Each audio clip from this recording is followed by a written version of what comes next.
No pain, no gain. Alam mo, pag nanonood ka ng sports, paano ka ba manood? Di ba, ang pinapanood mo yung talagang dalawang team or esports man yan or athletic, no? Yung dalawang team na napakalapit ng skills nila.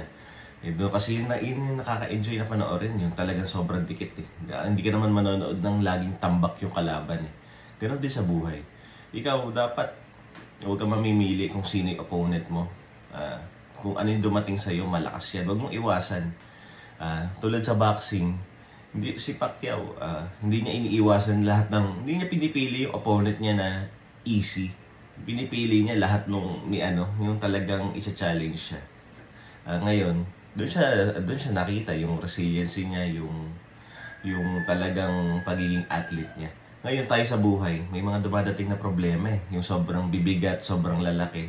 Mahihirap talaga sa exams, sa trabaho, sa negosyo, sa pakikipagkapwa-tao, sa finances. Ngayon, wag mong iwasan yung mga problema na yun. The obstacle is the way.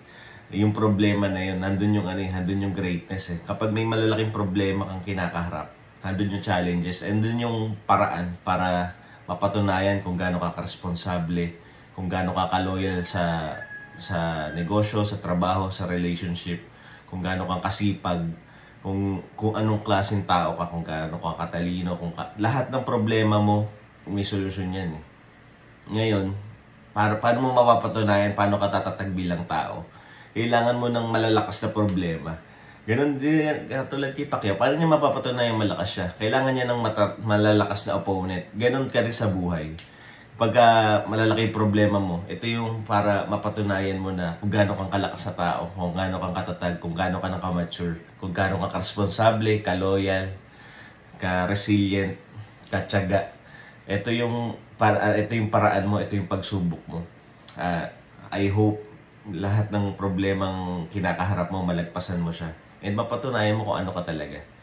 And alam mo yung hindi naman lahat ng problema natin lagi tayong nananalo. For example, sa buhay, kahit physical man yan, lalabanan, or sa mental, or sa trabaho, sa sitwasyon, may mga lamang talaga lagi sa atin yung tao eh. For example, sa height, sa speed, sa vision, sa stamina. Ganon din sa trabaho, may mas matalino sa atin, meron sa ating mas masipag, mas matalino, mas resilient. Alam mo yun, lahat tayo may opponent na talagang either physical or sa patatagan ng kalooban.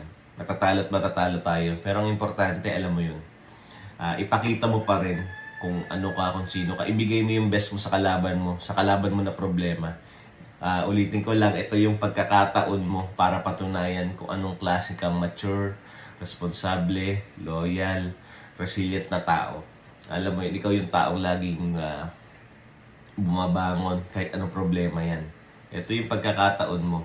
Binibigyan ka ng chance. Di ba, pag humihiling ka ng prayer, pag may malaking problema, hindi mo dapat hinihiling na bigyan ka ng solusyon na easy.